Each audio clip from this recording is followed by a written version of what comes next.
Notre deuxième entretien d'embauche est ce matin. François Asselineau, bonjour. Bonjour. Candidat de l'UPR, l'Union populaire républicaine, c'est le parti que vous avez créé. Entretien d'embauche en deux parties. Première partie axée sur votre programme, sur vos propositions, sur ce que vous défendez.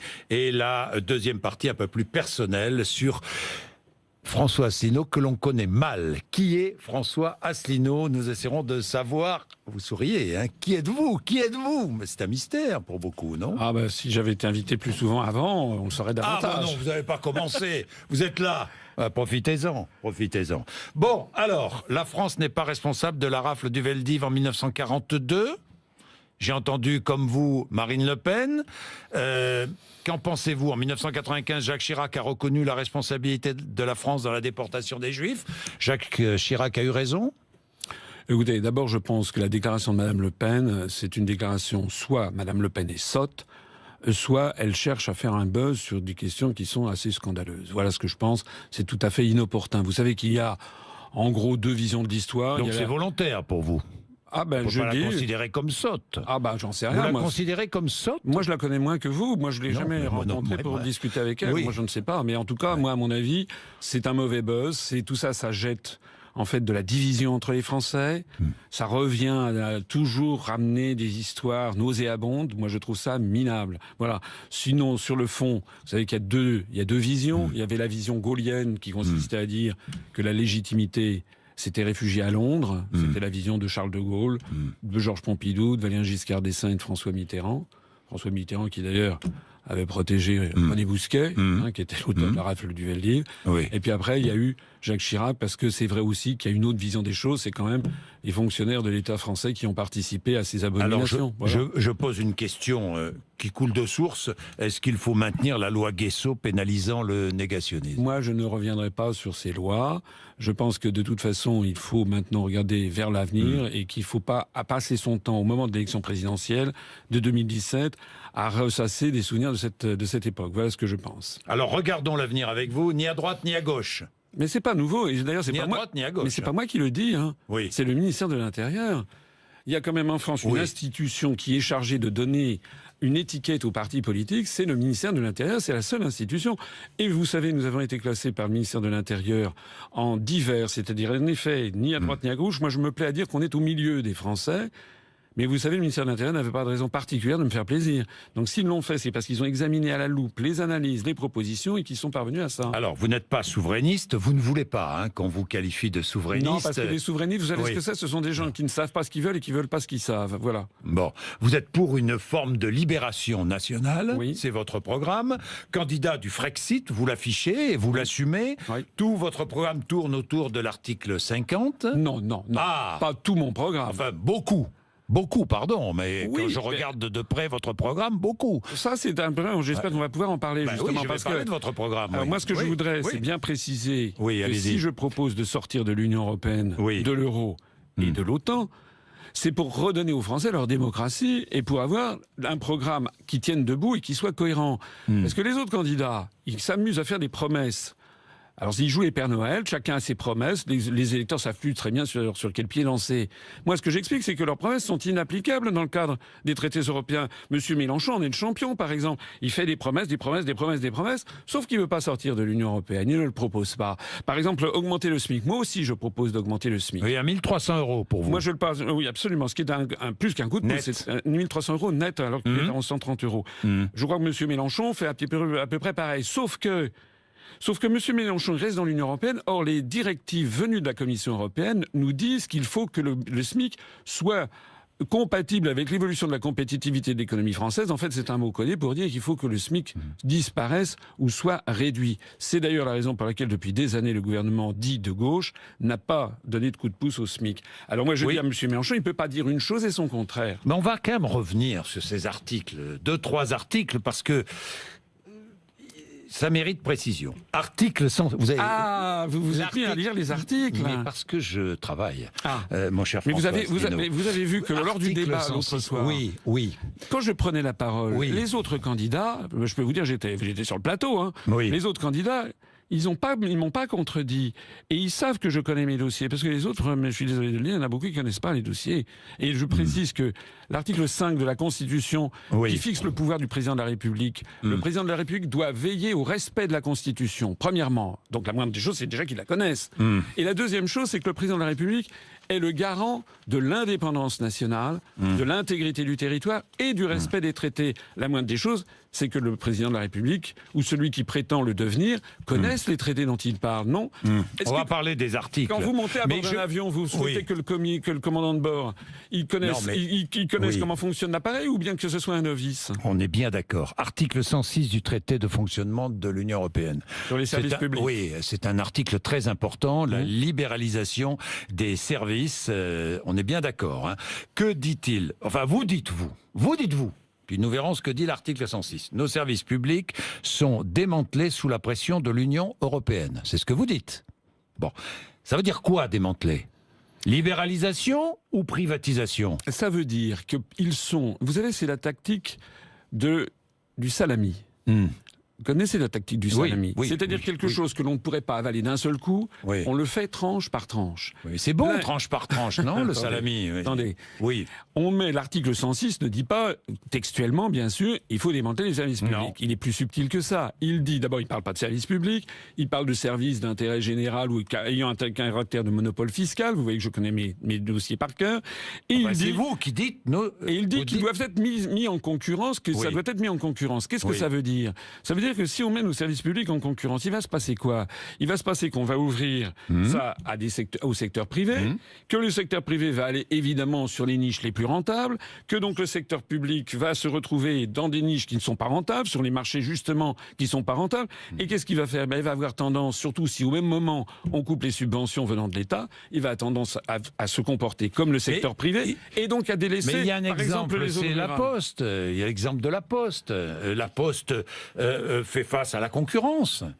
Pour l'instant, elle s'en sort. Parfois difficilement, mais elle s'en sort quand même. En ce moment, la Poste est en train d'être démantelée. Et puis mais moi, je vais vous la Poste. Mais pourquoi avoir peur de la concurrence? Pourquoi est-ce qu'un service public aurait peur de la concurrence? Mais moi, je n'ai pas peur de la concurrence dans tous les domaines. Je dis que les grands services publics à la française doivent avoir un rôle d'équilibre du territoire et d'égalité entre les Français. Moi, ça fait... Excusez-moi de le souligner, ça fait 10 ans que je parcours la France. J'ai dû faire à peu près 500 réunions publiques. Je n'ai jamais vu en France un Français me dire « Moi, monsieur, ce dont je rêve, c'est qu'on démantèle la Poste. Ce qui rend la Poste privée, c'est qu'on ferme les... » La libéralisation et la privatisation sont deux choses différentes. Hein, vous êtes bien d'accord? Eh bien, moi, je dis que la Poste, les Français aiment avoir la Poste. Parce que vous savez ce qui se passe avec la Poste. Moi, je suis dans une zone de campagne. Là où il y a ma maison de campagne dans la Nièvre, eh bien, les postes, elles ferment. Ou alors, elles n'ouvrent plus que pendant quelques heures. Et puis, on commence à vendre à l'intérieur des quantités d'autres choses. On va vers progressivement la fermeture des services publics en zone rurale, ce qui contribue à la désertification. Mais François Asselineau, la privatisation, par exemple, ça n'a rien à voir avec l'Europe. Ce sont les gouvernements qui choisissent de privatiser des entreprises publiques. Vous le savez bien. Air France, par exemple. Air France, c'est l'État français qui a décidé, non? Mais sous la pression, donc, ça n'a rien à voir avec l'Union européenne. Pourquoi tout vouloir mettre sur le dos de l'Union européenne? Mais parce que nous allons, encore une fois, cet article 106, il existe ou il n'existe pas? Oui, il existe. Il existe. Et donc, il pousse constamment. À une libéralisation. À une libéralisation. Pas une privatisation. Oui, mais regardez ce qui se passe avec la SNCF, par exemple. La SNCF est en train de devenir maintenant une société avec uniquement presque, enfin j'exagère un peu, mais avec essentiellement du TGV de plus en plus. Et la SNCF est en train de se désengager des zones rurales. Elle n'a pas été démantelée, la SNCF. Oui, mais il faut voir ça sur la longue période. Elle a même été protégée par l'État. Il faut voir ça sur la longue période. Moi, je veux inscrire dans la Constitution, mais je comprends que vous ne soyez pas forcément d'accord. Non, mais je vous pose la question. Vous avez le droit de ne pas être d'accord, mais moi, je propose aux Français que les grands services publics à la française, EDF, qui était quand même un très grand succès et qui est en train de tourner au désastre. EDF, GDF, La Poste, la SNCF, les routes et les sociétés d'autoroutes et les sociétés concessionnaires comment dirais-je, d'adduction d'eau, plus TF1, renationalisés. D'ailleurs, la plupart sont encore en main publique. Hein. J'ai bien conscience de ça. Ça va pas coûter des fortunes comme certains le disent. La plupart sont encore en main publique, mais je ne veux pas que l'on aille vers une société à l'américaine où on irait de plus en plus vers la privatisation. Parce qu'au bout du compte, ça sera l'explosion des inégalités entre les Français et entre les territoires. Alors, François Asselineau, nous allons revenir. Je reviendrai tout à l'heure sur tous ces articles, parce que vous connaissez bien, et on s'amusera un petit peu dans la deuxième partie. Je vous poserai 2-3 cols sur la Constitution et sur les traités européens. Mais François Asselineau, vous venez de parler des États-Unis. Mais qu'est-ce que vous avez contre les États-Unis? Quand je regarde, je vois, non, vous n'avez rien contre eux, non? D'abord, je suis déjà allé aux États-Unis. J'ai des amis aux États-Unis. Et le mouvement politique que j'ai créé, qui va bientôt atteindre les 24 000 adhérents, nous avons plus de 65 adhérents qui vivent aux États-Unis, qui y sont expérimentés depuis parfois de nombreuses années. Je signale qu'il y a aux États-Unis des responsables politiques ou des intellectuels qui disent des choses bien plus graves et bien plus sévères contre leurs propres dirigeants que moi-même. Moi, il se trouve que je ne veux pas que la France devienne un satellite de Washington. J'ai le droit. J'estime que lorsque l'on voit la façon dont la France, par exemple, mène sa diplomatie, on est à des années-lumière de ce qui se passait du temps de Charles de Gaulle. Nous sommes devenus désormais un satellite de Washington. Pourquoi? Parce que nous sommes dans les traités européens. Or, puisque vous avez regardé les articles des traités, l'article 42 du traité de l'Union européenne place en fait la politique européenne de sécurité et de défense sous la tutelle de l'OTAN. C'est ça la vérité. Donc nous sommes désormais obligés d'être sous la tutelle de l'OTAN. Nous n'appelons pas l'OTAN lorsque nous allons envoyer des troupes au Mali. Mais moi, je ne veux pas que François Asselineau, on n'a pas besoin de l'OTAN pour envoyer nos troupes au Mali. Oui, mais pourquoi est-ce qu'on envoie des troupes au Mali? C'est parce que la France a participé... Pour lutter contre le terrorisme. Et pour lutter contre l'extrémisme. Oui, et pourquoi y a-t-il du terrorisme et de l'extrémisme? Qui a démantelé le régime de Kadhafi en Libye? Est-ce que ça a été une bonne chose que la France et le Royaume-Uni interviennent? Bien entendu, avec le soutien implicite de Washington, pour démanteler le régime de Kadhafi. Est-ce que vous croyez que c'est une bonne chose? Il y a 70% de la population libyenne qui a fui, ça a déstabilisé le Machrek et le Sahel. Alors évidemment, après ça, on en paye les pots cassés. Mais de toute façon, la France n'est plus la France. La France a désormais une diplomatie et une politique étrangère qui est sous la tutelle, sous la vision géopolitique de Washington. Ça n'est pas être anti-américain que le délire, c'est simplement être réaliste. Est-ce que Trump a commis une faute en allant bombarder l'aéroport d'où ont décollé les avions qui sont allés jeter des bombes des bombes chimiques sur les rebelles syriens? Alors, déjà... Vous y croyez d'ailleurs? De quoi? Est-ce que vous croyez que l'aviation syrienne a bombardé à l'arme chimique? Vous y croyez? Écoutez, la question c'est pas de savoir si j'y crois ou si j'y crois pas, la question c'est de savoir si c'est vrai ou si c'est faux. Bon, donc pour savoir si c'est vrai ou c'est faux. Mais moi je n'en sais rien, vous le savez vous? Non. Bon, vous pourriez mettre votre main coupée? Bon, non. Écoutez, chat échaudé. Où mettrais-je ma main à couper? Chat échaudé craint l'eau froide. Les armes chimiques de Saddam Hussein, il y a eu une guerre en Irak qui a provoqué plus d'1 million de morts. Il y avait des armes chimiques ou pas? La réponse est non. Les Américains qui avaient annoncé qu'il y avait des armes chimiques, 6 mois après, par la bouche de Colin Powell, le secrétaire d'État américain, a dit en effet, il n'y en avait pas. Bon. L'affaire de la Ghouta, du massacre de la Ghouta en 2013 en Syrie, avec le gaz sarin qui avait été prétendument envoyé par les troupes gouvernementales. Maintenant, le mystère reste quand même entier, mais le dernier rapport, il y a un rapport qui a été fait par les Américains, par la chose la plus prestigieuse qui est aux États-Unis, l'université de Harvard, le Massachusetts Institute of Technology. Eh bien, les plus grands experts américains, c'est sorti il y a quelques mois, ont dit que très probablement cette attaque au gaz sarin venait des rebelles et non pas du gouvernement. Je ne suis pas l'ambassadeur de M. Assad ni de qui que ce soit. Je dis simplement que, avant de se précipiter aux conclusions, il faut qu'il y ait une enquête qui soit menée sur cette affaire-là, qui était une abomination, bien entendu. Mais qui est à l'origine, moi, je n'en sais rien. J'écoute un son, j'écoute l'autre son. Ce que je sais, pour répondre à votre question, c'est qu'il y a une chose qui est certaine. C'est que ce qu'a fait Donald Trump est interdit par le droit international parce qu'un État n'a pas le droit d'agresser un autre État comme il l'a fait. Et s'il y avait eu une attaque chimique, c'est à ce moment-là, au Conseil de sécurité de l'Organisation des Nations Unies d'intervenir. Ce que font les Russes, c'est permis par le droit international? Oui, parce que... En Crimée, par exemple, ou ailleurs? Ah bah oui, là ils ont pris une latitude. Mais se sont arrangés. Il y a eu avec le droit international, quoi. Et au Kosovo et au Sud-Soudan, il y a eu des référendums qui ont été faits de la même façon, mais par les Américains cette fois-ci. Écoutez, moi je peux vous dire... Vous dites qu'il faut arrêter l'américanisation subliminale de nos cerveaux. C'est vrai. C'est quoi l'américanisation subliminale? Par exemple, les primaires. Vous croyez que c'est un succès, les primaires des Républicains et les primaires du Parti Socialiste? Ça sort d'où, les primaires? Ça vient bien, c'est par le mimétisme vis-à-vis des États-Unis. Le mouvement UMP qui d'un seul coup s'appelle les Républicains. Ça vient d'où? C'est par mimétisme des États-Unis. Et si l'acronyme n'était pas un petit peu gênant, ça fait belle lurette que le Parti Socialiste se serait appelé le Parti démocrate. C'est ça la réalité, c'est que c'est par mimétisme des États-Unis. Voilà. D'ailleurs, il suffit de regarder nos séries américaines partout. Il y a, et ça n'est pas du complotisme ou du conspirationnisme. Vous allez encore me sortir ça. Oui, sur le complot. Oui, mais c'est, parce qu'on vous accuse de complotisme. Je vais y revenir dans la deuxième partie. Et vous savez pourquoi on m'accuse de ça? Non. C'est parce qu'on ne sait pas de quoi m'accuser. Comme je n'ai pas de casserole, comme je n'emploie pas toute ma parentèle comme attaché parlementaire, comme je n'ai pas de compte en Suisse, il faut bien trouver quelque chose à critiquer. Donc on a trouvé ça à se mettre sous la dent. Mais on va en parler si vous voulez. On va en parler. Le 11 septembre 2001, il n'y a pas de complot pour vous.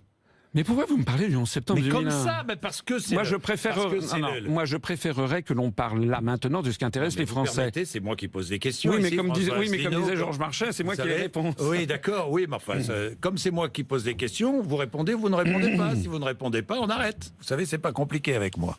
Bon, comment définissez-vous vos concurrents? Tiens, François Fillon, par un mot.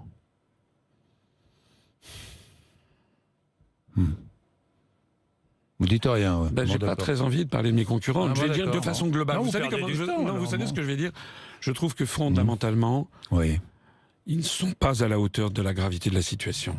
Ils font tous, à peu près tous, une candidature pour être Premier ministre. Ils confondent l'élection présidentielle et les élections législatives. Il va y avoir des élections législatives au mois de mai-juin.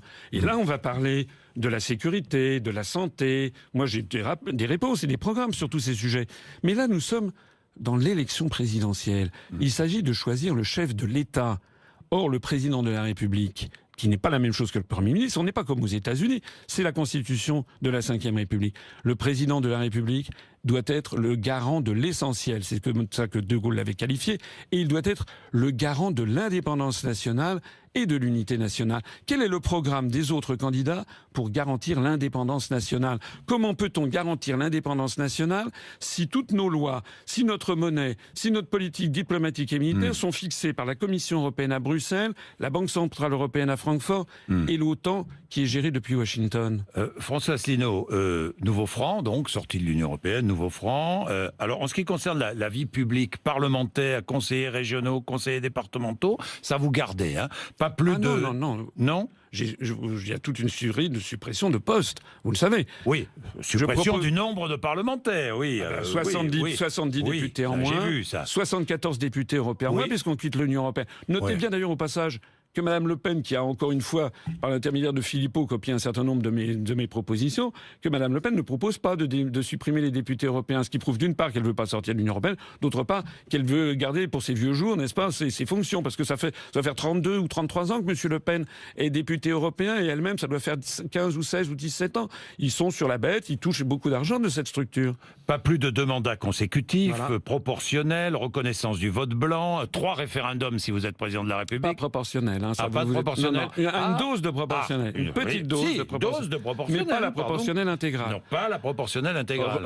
Reconnaissance du vote blanc de plein exercice. Ça veut dire que ça donne un pouvoir révocatoire aux électeurs. Si, dans un scrutin, le vote blanc arrive en tête, devant les candidats personnes physiques, le vote est annulé. Il est reporté de 2-3 mois. Le vote est de nouveau organisé, mais lors du nouveau scrutin, les candidats qui participaient au scrutin qui a été annulé ont interdiction de se représenter. C'est un système qui existe en Suède et en Uruguay. Je veux qu'il existe en France. Alors François Asselineau, nous aurons l'occasion dans la deuxième partie, qui dure une demi-heure évidemment, à travers votre portrait, de revenir sur certaines propositions, notamment ce qui concerne l'agriculture et la santé. Ça m'intéresse beaucoup. Vous voulez interdire les marchés publics aux entreprises étrangères? J'ai vu ça. Non, c'est pas aussi simple. Non, c'est dans votre programme. C'est pas aussi simple que vous le faire le coup de Jean Lassalle. Non, c'est pas aussi simple que ça. Oui. On va donner la priorité dans certains marchés publics. En effet, s'il n'y a pas d'appel d'offres, si l'appel d'offres n'est pas réglé, on pourra donner la priorité pour les marchés publics, pas pour les marchés privés, mais pour les marchés publics, aux entreprises françaises. J'ai dit interdire les marchés publics. Aux entreprises françaises. Mais s'il n'y a pas de possibilité, on passera. François Asselineau, alors il y a une mesure qui mérite explication. Concernant les médias, assurer une diversité politique représentative des différents courants d'opinion parmi les journalistes présentateurs d'émissions d'information. Ça veut dire quoi, ça? Ça veut dire que, par exemple, les Français ont pu le mesurer au moment du traité de Maastricht, au moment de l'élection ou du référendum sur la Constitution européenne, ou même encore maintenant. On a l'impression qu'en France, tous les journalistes, par exemple, sont pour l'Union européenne. Moi, je ne connais pas de journaliste qui me donne l'impression d'être en faveur du Frexit. Non, mais attention aux impressions, hein, François. Oui, écoutez, c'est quand même bon. Voilà. En règle générale, c'est quand même comme ça que ça. Et c'est comme ça que c'est perçu par l'opinion publique. Mais comment faites-vous pour assurer une diversité? C'est-à-dire qu'on va demander aux journalistes de prendre une carte, d'afficher ses opinions politiques, je ne sais pas. Non, on va faire d'abord respecter. Ses opinions? On va faire d'abord respecter. Vous allez faire passer un examen aux journalistes pour savoir de quelle opinion ils sont? On va faire respecter dans le service public la charte de Munich, la charte de l'éthique du journalisme, voilà, dont l'article 8, parce que je connais aussi les articles de la charte de Munich. L'article 8 et l'article 9 disent que justement, il ne faut pas confondre le métier de journaliste avec le métier de propagandiste. Et que donc il faut...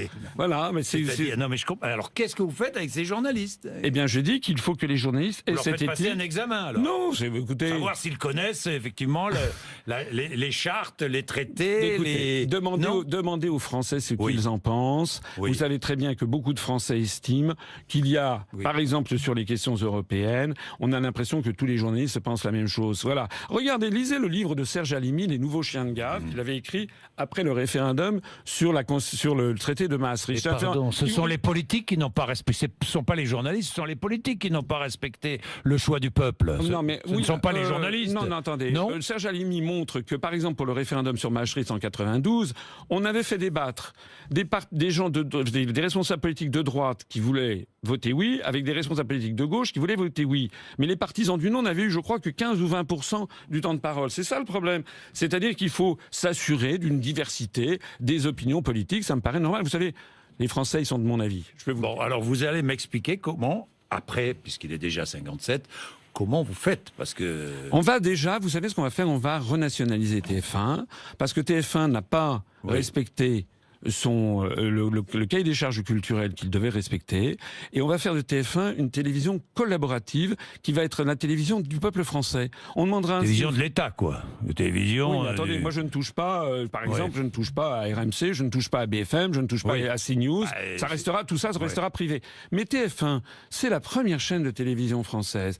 Et vous savez, regardez au Royaume-Uni, BBC One, la première chaîne de télévision britannique, elle est publique. Au Japon, la NHK aussi. Et bien, moi, France 2 qui est publique en France. Oui, mais la première chaîne de télévision dans tous les pays du monde, elle a une espèce de fonds de commerce important. Eh bien, moi, je pense que cette télévision française, elle devrait être la télévision du peuple français. Et puis, les Français interviendront à la fois en matière politique, on fera des débats. Vous savez, il y a une immense soif chez les Français de participer. Oui, ça c'est vrai. Ah bah oui, c'est vrai. Mais je veux vous le dire. Et d'ailleurs, ce qui fait succès dans notre mouvement, c'est que les gens découvrent avec moi le plaisir de retrouver la vraie politique, pas la politique marketing. Eh bien, on va vous découvrir un peu plus dans la deuxième partie de cet entretien d'embauche. Il est 8h58.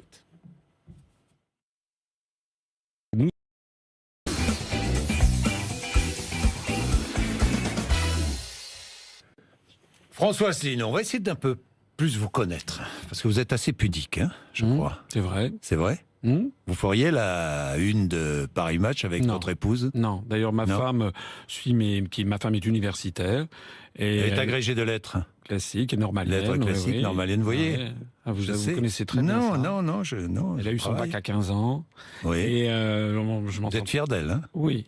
Mais elle reste très discrète.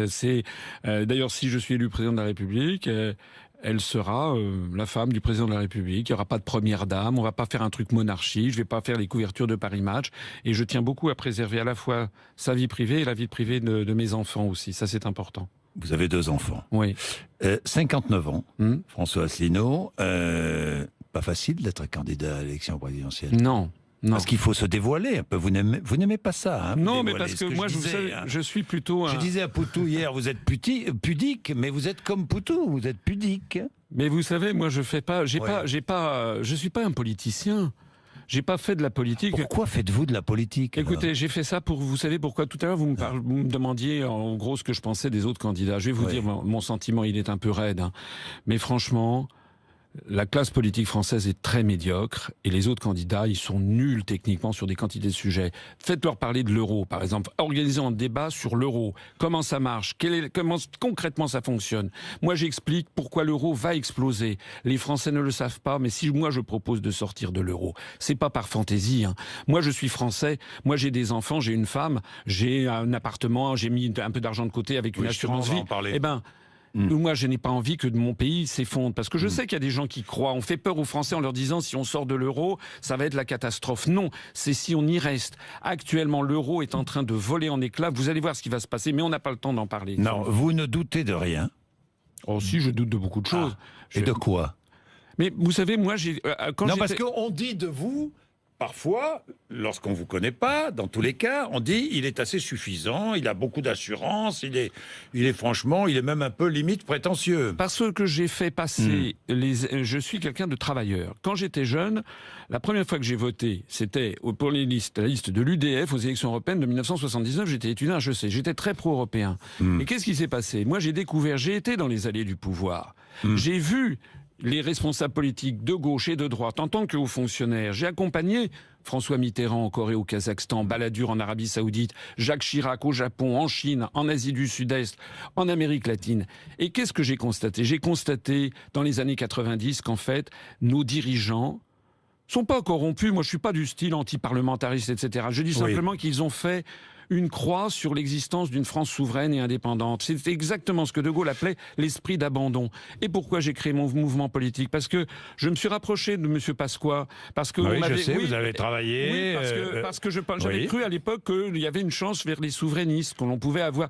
Et puis qu'est-ce que j'ai découvert? J'ai découvert, c'est pareil, les souverainistes, je le disais tout à l'heure, ils critiquent. Alors ça, pour critiquer l'Europe, c'est très très bien, mais ils ne vont jamais au fond des choses. On ne peut pas modifier la construction européenne. Ça n'est pas vrai. On peut le faire, bien entendu, théoriquement, mais en pratique, l'article 48 du traité de l'Union européenne, qui impose l'unanimité des États membres pour changer un point-virgule au traité, fait que ça rend concrètement une modification substantielle de l'Europe totalement impossible. C'est la raison pour laquelle, ne trouvant pas sur la scène politique française un mouvement politique correspondant à ce que je croyais bon pour mon pays, j'ai décidé de le faire. Vous savez, il faut avoir du courage, je peux vous le dire, et de la ténacité. Je n'avais pas d'argent, pas de soutien médiatique, pas de soutien politique. Et moi, j'ai parcouru la France depuis 10 ans. Allez voir, j'ai fait des conférences au début, il y avait 3 personnes, 4 personnes. Je peux vous dire que tout ça, ça m'a formé le caractère, ça a forgé mon caractère. De quoi vivez-vous ? Actuellement, j'ai fait un emprunt auprès de ma banque pour pouvoir assurer les fins de mois, puisque je suis en disponibilité pour convenance personnelle. Donc je suis. Vous êtes haut fonctionnaire. Je suis haut fonctionnaire. Vous êtes inspecteur des finances. Général. 20 ans d'expérience de plus que M. Macron, qui est un bébé. Oui. Voilà. Vous êtes comme lui, finalement. Lui, c'est un jeune inspecteur. C'est un jeune inspecteur. Et vous êtes un ancien avec 20 ans d'expérience de plus, notamment au Quai d'Orsay. Vous touchez un traitement. Non, rien du tout. Mais non, depuis plusieurs mois maintenant, je suis en disponibilité. Ça veut dire que, alors j'avais un petit peu mis d'argent de côté, mais j'ai fait un emprunt bancaire pour pouvoir subvenir à mes besoins. Voilà. Alors, il faut faire 5% pour que tous vos frais soient remboursés. Mais ça ne sera pas remboursé. De toute façon, ça c'est sur vous, personnel. Eh ben oui, parce que vous savez, je vais vous dire quelque chose. Il y a un proverbe chinois. Vous savez que j'aime les proverbes chinois. Oui, vous Il y a un proverbe chinois qui dit « C'est lorsqu'un pays est en proie au chaos qu'apparaît un responsable intègre. » Voilà, moi je suis quelqu'un d'intègre. Les gens, ils me prennent comme je suis un père de famille, un petit peu replet peut-être, un petit peu, non, oui, j'ai pas vrai, si, oui, j'ai grossi, voilà. Mais je suis quelqu'un d'honnête, de sincère, d'intègre, et je me bats pour mon pays, et c'est de ça que les Français ont besoin, c'est quelqu'un de nouveau, qui sorte des schémas politicards, qui sont, vous l'avez vu tout à l'heure, la classe politique française, elle est minable. Voilà. Vous parlez japonais. Skoshidake anashimasu keredomo. Allez-y, répétez-moi. Skoshidake, ça veut dire seulement un petit peu. Anashimasu, je parle, mais voilà, ça veut dire je ne parle qu'un petit peu. Vous auriez aimé être ambassadeur au Japon, ça. C'est pour ça que j'ai fait l'ENA. C'est parce que j'ai vécu au Japon. Oui. Et vous avez fait votre service militaire au Japon. J'ai fait mon service national pendant 1 an et demi à l'époque. Voilà, pendant 1 an et demi. Et vous rétablissez d'ailleurs un service national. Un service civique, je propose pour garçons et filles pendant 6 mois, un petit peu pour ceux qui voudront aller dans l'armée. Vous savez, la défense nationale n'est pas très demanderesse, mais aussi, je pense que ça ça serait bien, par exemple, un engagement, comment dirais-je, humanitaire, qu'il y ait certains garçons et filles qui aillent travailler, par exemple, pour la Fondation Abbé Pierre, pour l'Armée du Salut, pour les Restos du Cœur, ou bien aussi à l'étranger pour faire, comme c'est actuellement la coopération, pour enseigner dans les pays d'Afrique, dans les pays d'Asie, dans les pays d'Amérique latine. Bon, je pense que nous allons nous fâcher. Ah. Vous savez pourquoi, François? Non. Sinon, parce que je vais vous parler de complot. Oh non. Mais si, quand même. Tweet du 7 avril. J'en ai assez de cette chasse aux complotistes qui stigmatisent les Français qui osent avoir des doutes. Hein? Non, je vais vous dire un truc. Alors, dites-moi. D'abord, l'histoire, elle est faite de complots.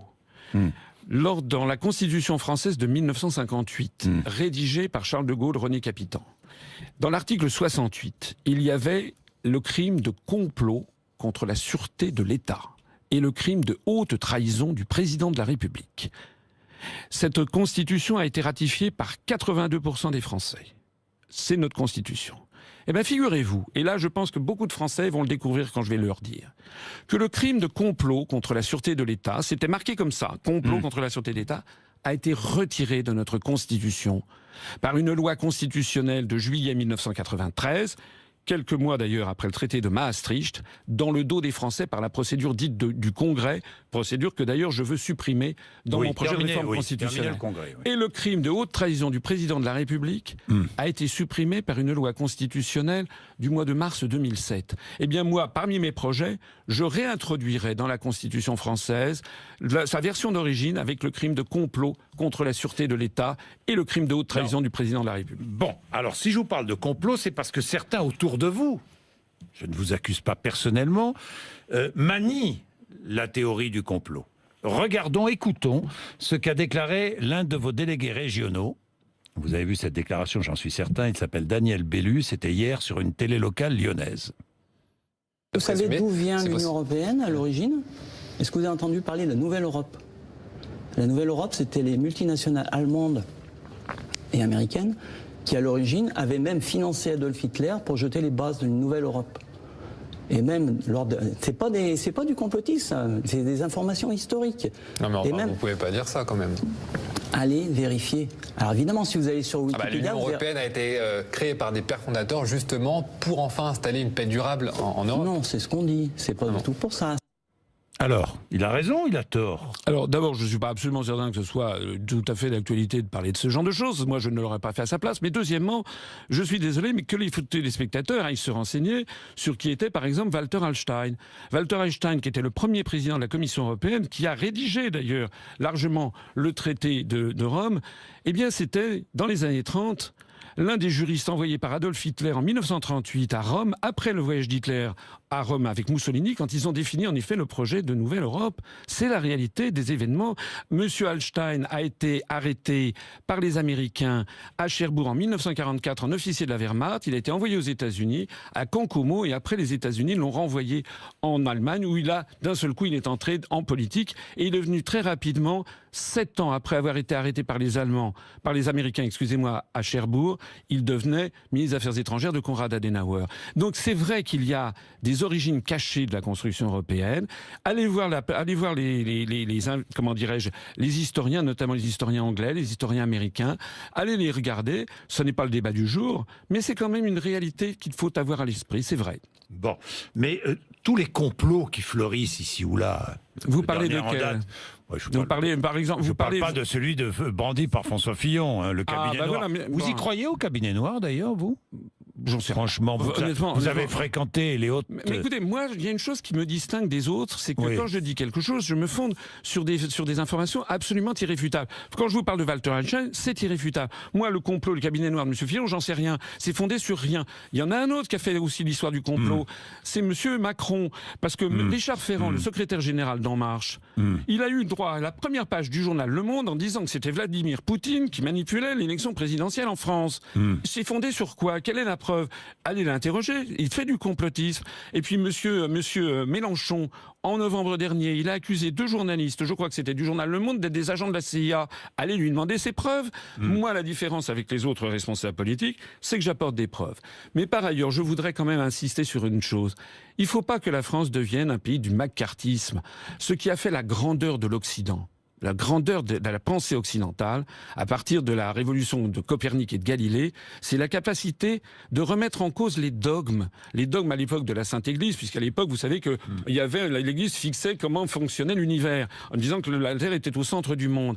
Eh bien, c'est cette capacité, par le crible de la raison, de remettre en cause les dogmes. C'est ce que je fais, moi, avec la construction européenne. Moi, je veux sortir de la construction européenne, pas par nostalgie, pas par ringardise, pas par xénophobie, au contraire, pour rouvrir la France sur le monde. Je veux sortir de l'euro pour créer, en l'espace de 2 ans, je prends l'engagement, si on sort de l'euro, si on crée le franc, si le franc se déprécie de 10%, on va pouvoir baisser de 1 à 2 millions le nombre de chômeurs. Est-il vrai que vous avez déjà commencé à produire des billets en francs ? Oui, j'avais présenté. Oui. Ben, je les ai pas produits moi-même, je suis pas non, pas vous, mais on a présenté on a présenté pour que les gens. J'ai même l'image. Oui, j'ai même l'image. Absolument, on a présenté des francs, effectivement, avec les grandes gloires nationales. Ça va de Jeanne d'Arc jusqu'au réseau Manoukian, Félix Éboué, Charles de Gaulle, et puis Rouget de Lille. Donc c'est effectivement des coupures. Vous savez que le franc, il a été créé en 1360. Pour racheter la rançon du roi Jean le Bon, c'est-à-dire pour que les Français de l'époque récupèrent leur souveraineté. Après, il a disparu. Il est réapparu sous la Révolution française avec le franc germinal pour récupérer la souveraineté nationale. Il a disparu en 2002. Moi, je veux le refaire renaître. Ça sera la 3e fois dans notre histoire, de nouveau pour récupérer notre souveraineté. Bien. François Asselineau, avant de parler de vos hobbies et de vos loisirs, et pour en savoir encore un petit peu plus, je vais vous faire écouter, vous allez vous amuser, une vidéo. Vous savez que tous les matins, sur RMC, nous avons un petit rendez-vous avec Charles Magnin.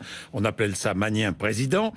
Et en regardant cette vidéo et en l'écoutant, nous remarquerons, nous l'avons déjà fait d'ailleurs, que vous connaissez par cœur tous les articles des traités et de la Constitution française. Pas toutes, mais beaucoup. Écoutez, regardez, on s'amuse. Je suis désolé, moi je connais les traités européens, en particulier sous l'article 106, en vertu de l'article 14 et 15 de la Constitution. Figurez-vous qu'il y a un article 68, l'article 106, ce sera l'article 63, l'article 4 de notre Constitution par la mise en œuvre de l'article 50. Je suis désolé, moi je connais les traités européens. Bon, alors, je vous ai préparé un petit quiz. Non, mais franchement, c'est facile. Je suis sûr que vous allez répondre. Écoutez bien. Le président de la République a le droit de faire grâce à titre individuel. De quel article s'agit-il ? Oh, ça doit être quelque chose comme l'article 10 ou quelque chose comme ça. Non. C'est important, le droit de grâce. Avant, c'était un droit de grâce, point. Ouais. Il a été modifié pour droit de grâce individuel. Vous savez pourquoi ? Parce qu'avant, le président de la République avait le droit de gracier toutes les contraventions, par exemple. Et maintenant, ça a été interdit. Oui. C'est ça, c'est une modification. Alors, c'est l'article 17. Que dit l'article 52 de la Constitution ? Vous savez pas ? Alors là, c'est important pourtant, François Asselineau. Pardon, mais le président de la République négocie et ratifie les traités. Oui. Article 52 de la Constitution. Et ça vient en plus de l'article 14 qui fait de lui le chef de la diplomatie et l'article 5 qui fait de lui le garant des traités, du respect des traités. 2 derniers articles très importants, François Asselineau. Quel est l'article interdisant la peine de mort ? Ah non, vous ne pouvez pas coller là-dessus. Non, je ne sais pas, mais il y en a un. Il y a vraiment un article 66.1 qui interdit la peine de mort. Eh oui. Oui. Et quel article soumet toute ratification d'un traité européen au référendum ? Bah alors, vous êtes le champion du monde de la Constitution et voyez... Attendez, là vous... méchant. Non, si c'est méchant. Parce que... Pourquoi c'est méchant ? Parce que moi je pourrais vous en citer des quantités d'autres. Mais moi, par exemple, l'article 4 de la Constitution, qui prévoit que les partis politiques respectent la souveraineté nationale. Ils font quoi les autres partis politiques ? Ils ne respectent pas la souveraineté nationale. Le titre 1, qui prévoit, ça s'écrit de la souveraineté. Quand moi je suis en faveur de la souveraineté nationale, je ne fais qu'appliquer la Constitution de la République française. Voilà. Alors évidemment, vous pouvez me coincer, mais je pourrais vous parler de l'article 88.2. Bien sûr. Ça, c'est l'article 88.5. L'article 88.2 qui prévoit que la France fait partie de l'Union européenne, qu'il faudra supprimer justement si on sort de l'Union européenne. C'est exact. Il y a l'article 16 qui donne les pleins pouvoirs au président de la République. Et ça, c'est important. Est-ce que il faut que les Français choisissent quelqu'un qui va être un arbitre, quelqu'un en qui ils aient confiance. Est-ce que vraiment les Français sont prêts à pouvoir potentiellement donner les pleins pouvoirs à un candidat extrémiste ? Je n'en suis pas sûr. Voilà ce qu'il faut avoir à l'esprit. François Asselineau, Il y a 2-3 sujets sur lesquels je voulais revenir parce que ça me permet d'en savoir un petit peu plus sur vous. Le travail le dimanche. Alors là, vous êtes contre le travail le dimanche. Oui, je suis contre. Hein. On peut avoir des exceptions, bien entendu, dans les hôpitaux, etc. On peut aussi avoir dans les zones touristiques, comme c'est actuellement le cas, on peut avoir des inflégissements. Mais moi, je suis contre. Pourquoi ? Parce que je ne veux pas que la loi du profit maximal soit la loi cardinale de la société française. Les gens, ils ont aussi besoin d'avoir un repos dominical. Ça fait partie de nos traditions. Et moi, je suis favorable au maintien des traditions dans ce genre de situation. Vous dites les services publics, d'accord. Normal, l'hôpital, bien sûr, totalement normal. Les petits commerces et la culture. Mais c'est tout. Les petits commerces le dimanche matin, c'est tout. Oui, moi je trouve que la situation... Écoutez, je vais vous dire, je trouve que la situation à laquelle on était parvenu est pas mal. C'est-à-dire que c'est du bon sens. On ouvre un petit peu, mais il faut quand même que... C'est bien que je trouve qu'il y ait un repos dominical. Moi, ça fait partie de notre identité nationale. C'est bien aussi qu'on défende un petit peu... Vous êtes croyant ? Oui. Vous pratiquez ?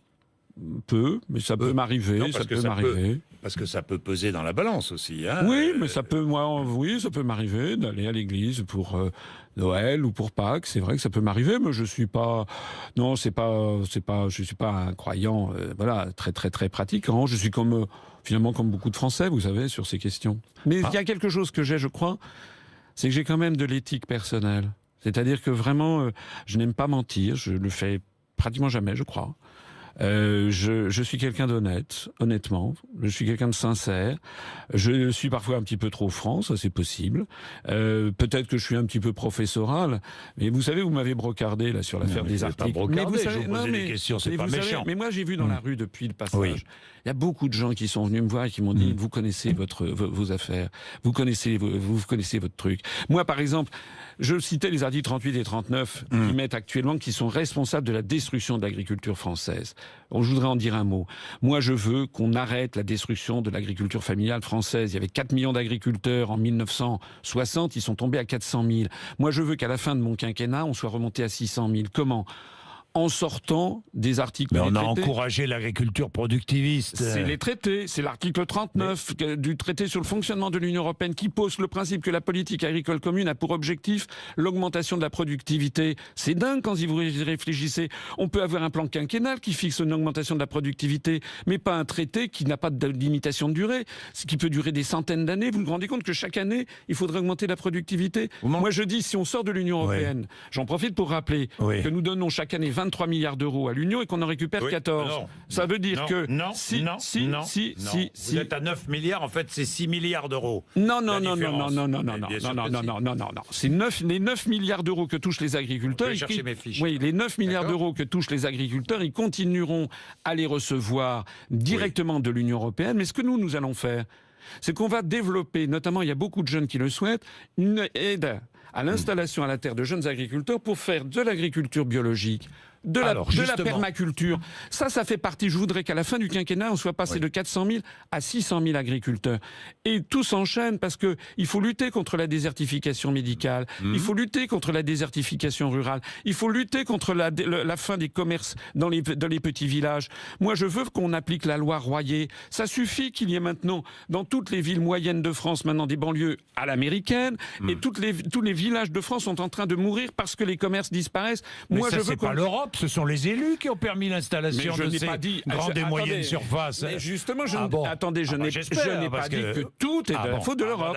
Mais beaucoup de choses sont de la faute de l'Europe. Les élus locaux qui en ont. Oui, et bien moi je veux qu'on fasse appliquer la loi Royer. Je veux que les commerçants des petits villages puissent continuer à être. Il faut éviter que la France devienne un désert avec seulement des grandes agglomérations où se développeront la criminalité et l'insécurité. Manger bio ?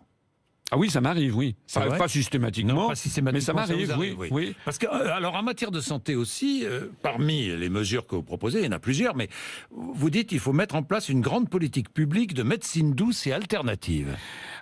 Vous oubliez un morceau du truc. Alors, vous oubliez sous un contrôle d'une expertise profonde. Oui. Parce que, effectivement, il y a beaucoup de Français qui trouvent que de temps en temps, l'ostéopathie, l'acupuncture sont des médecines qui mériteraient d'être développées.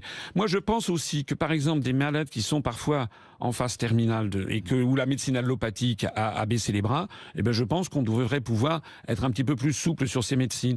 Mais je vais bien au-delà. Il y a beaucoup d'autres choses en matière de santé qu'il faut régler, notamment le problème du salaire du personnel hospitalier, les fermetures d'hôpitaux locaux. C'est parfois justifié. Vous n'êtes pas pour la suppression de fonctionnaires? Ah non! Non, ça certainement pas. On en a déjà supprimé suffisamment. Je pense qu'il faut arrêter. D'ailleurs, le programme de monsieur... D'ailleurs, vous savez, monsieur Fillon, monsieur Macron, ils proposent tous de supprimer 120 000, 150 000, 500 000 fonctionnaires. Et puis après, ils font du clientélisme et du populisme. Ils vont voir les hôpitaux, ils disent, je vais créer 15 000 postes. Ils vont voir des policiers, je vais créer 12 000 postes. Alors, ils les suppriment où, leurs postes de fonctionnaires? Ils les suppriment parmi les fonctionnaires territoriaux, notamment, disent-ils.